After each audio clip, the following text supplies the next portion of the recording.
In the emergency room, when everything was going wrong, my son was in the operating room. My wife was on her way to the emergency room because of a hemorrhage. I felt like everything was falling apart. And I could feel the spiritual war happening, where evil was just trying to destroy my family. And so it was from that I really started to ask these questions about, where did this evil come from? Where did this sin come from? Why does God allow it? And these are the insights that he shared with me. Thank you for joining me again on Heart of the Father. I'm Brian West. And this particular video is on the origins of sin, really the origins of suffering. Sin is one part of it. And so we're going to look at Scripture and really talk about it, to try and understand, why does this stuff exist? Why does this stuff exist? Why does God allow this stuff to exist? I think that's the biggest question. And so I want to start by saying, when we were experienced right in the midst of the emergency that I speak to a lot, I really felt a strong sense of darkness trying to just extinguish all hope in life from my family. And in the aftermath, I remember processing these questions of, why, God? Why is it allowed? Let me dig into this question, because I need to know the answer.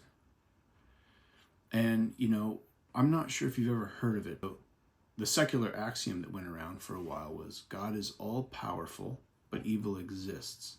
Therefore, God is either not all powerful or not all good, or something to that effect. But it got a lot of traction for a while, I think in the 80s. I don't know if people still use it now, because it's full of logical holes that I think most people today are kind of like, that's like, what do you call it? It's a fallacy, right? It's filled with false assumptions. For example, the notion of good. Depending on where you go in the world, the definition of good will be different. So you can't really stick to it that way. Also, it assumes that from where we are, we can define what's good, and we'll come back to that notion later in a video about perspective, which is very powerful.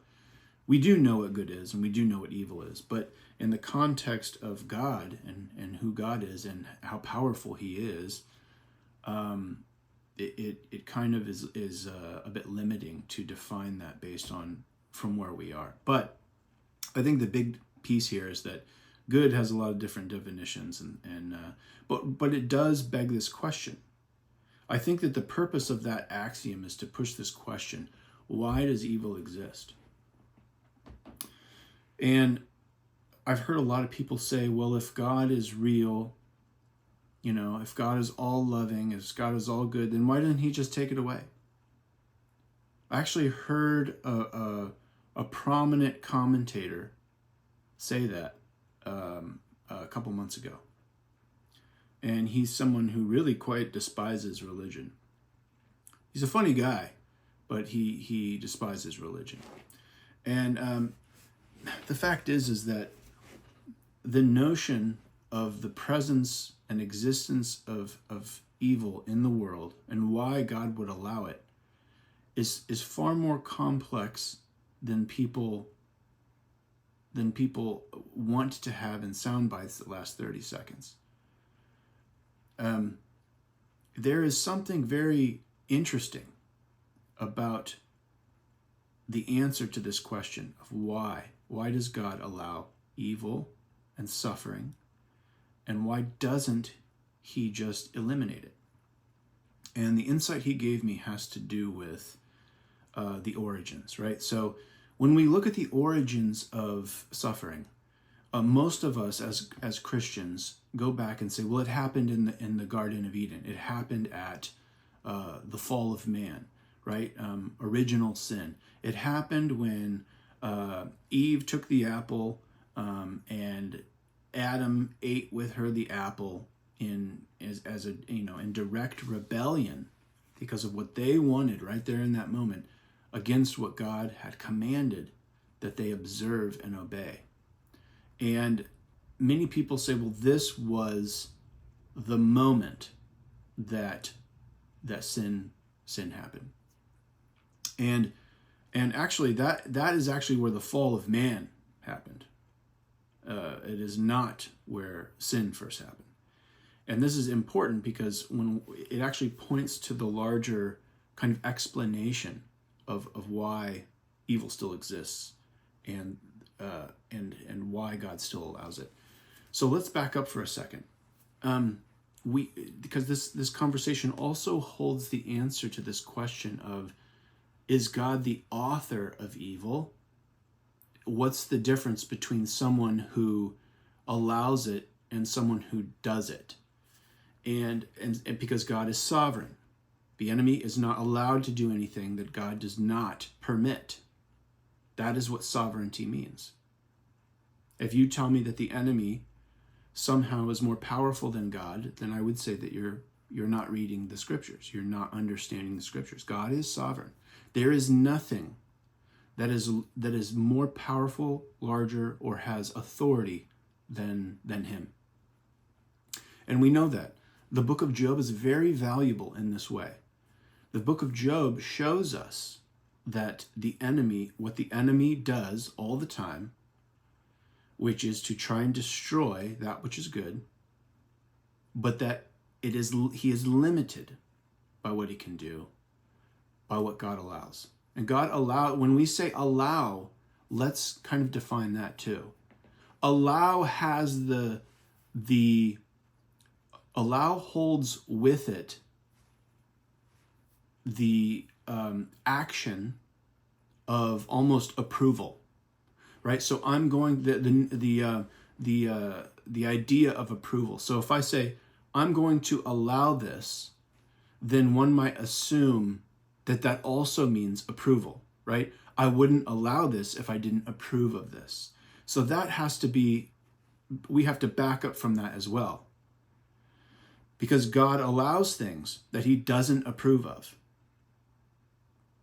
This is important. This is really nuanced. And I'll show you what the Lord revealed to me. But follow me here. Because the Lord allows evil does not mean he approves of it.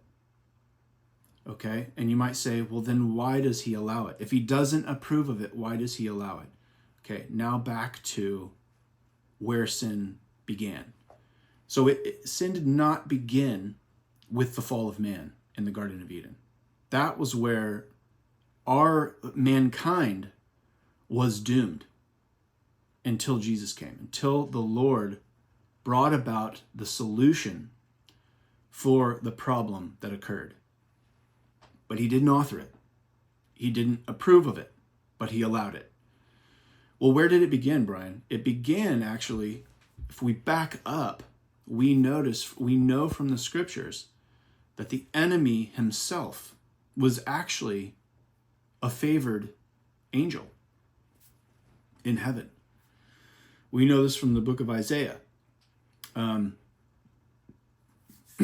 He was a favored angel, and he was held in high regard, evidently. He was held in high regard until pride crept in, where he desired in his heart, and evidently took some action, desired in his heart and said, I will be like God. And this was his disobedience. This was the enemy's sin.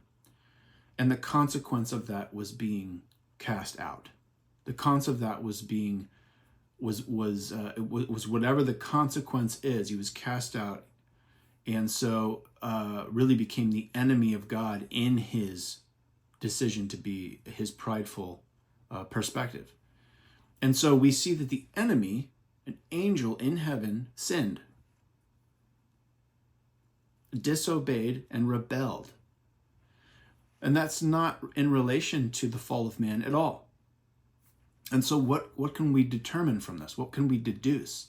We can deduce that God evidently gives creatures, or some, the ability to have choice. what often is referred to as free will, the ability to choose direction based on those decisions. And God provides guidance in one form or another. And decisions are made, choices are made in relation to the information available.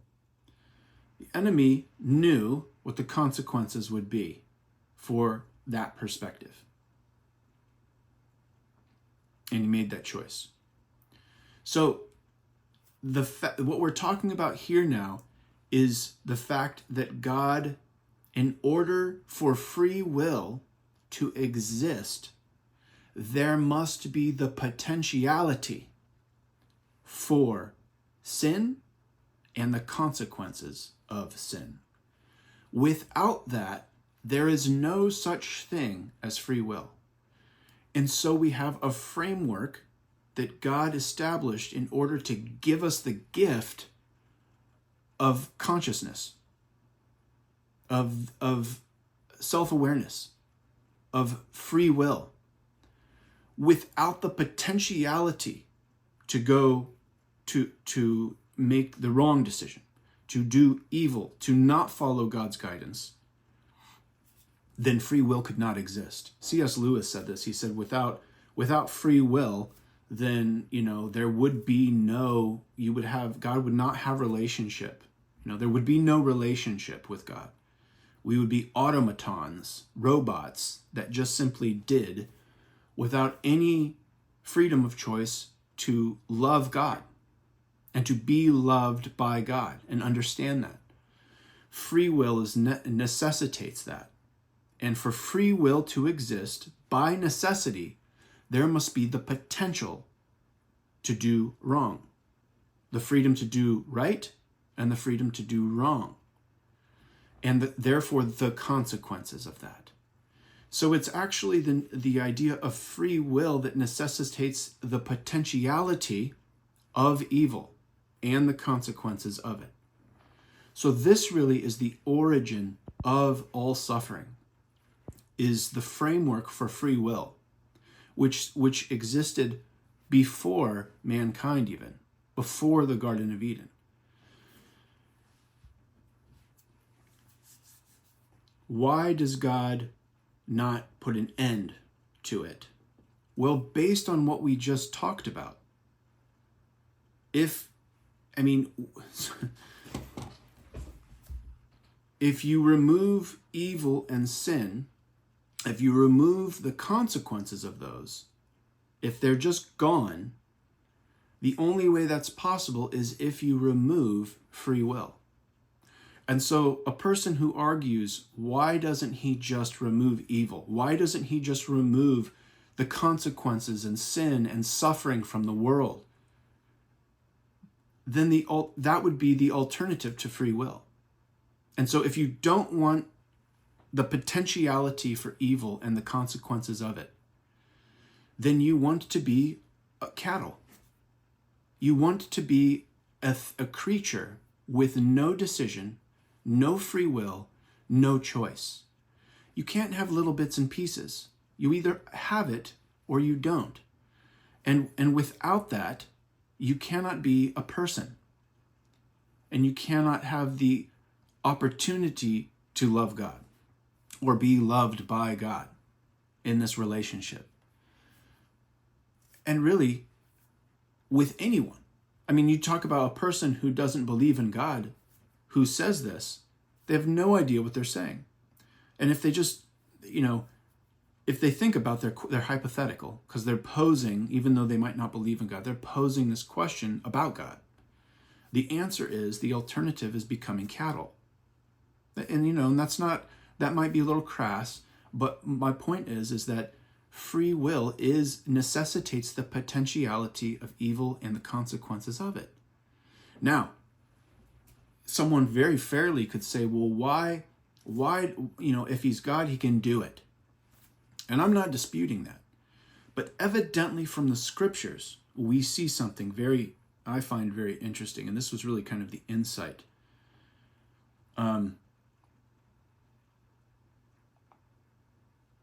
So we have a lot of scriptures that are interesting, and I don't want to go over all of them, but I will say, this is in Revelation 12:2. Try and catch the common pattern here. But woe to the earth and the sea, because the devil has gone down to you. He's filled with fury because he knows that his time is short. So there's that one. There's Revelation 21.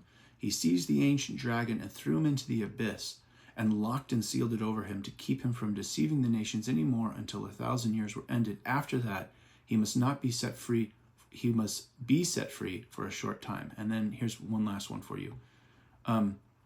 Matthew 8:29. What do you want with us, Son of God? They shouted. Have you come to torment us or torture us before the appointed time? Did you catch the common theme? And there's more. I have more here. It's time. Time evidently is a critical factor in the decision to remove evil from life. Time. Something about the start of time, the existence of time, carries with it the necessity for the presence of evil. In the Garden of Eden, things were perfect until the fall of man. The moment, there was no time. Here we go. The moment that Adam and Eve left the garden is almost when time began. And it's been going. And so we see here that evidently there is a period of time that must occur until which point the Lord will remove evil. And what we see then is that eternity begins and the enemy is destroyed. So time is a critical factor in the answer to the reason of why evil continues to exist. The Lord, we know, is patient and doesn't want anyone to fall. So we understand why he continues to allow time to elapse. But at some point, Jesus said, the Lord will say, that is it. And when that happens, he will remove evil from life.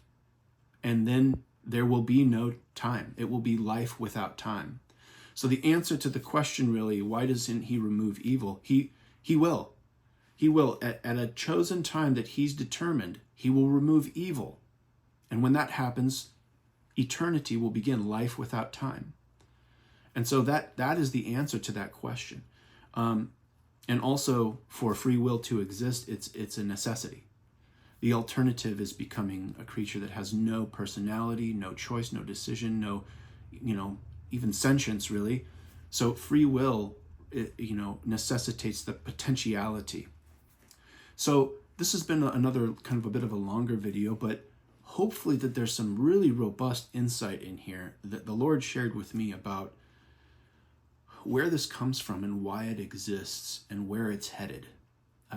It helped me to be pretty cerebral in the aftermath of loss. That's me. It's not everyone else, but in the event that this is something that also helps answer some of these tough questions, I hope this has been a blessing to you. Please like it. Please subscribe, please share it. Make your comments if you'd like, but hopefully this will be a blessing to you. Thank you for watching this video. I'm Brian West's Heart of the Father. Please go to the comments and download that free devotional. It's free. And we'll see you next time. Thank you again for joining me. Blessings.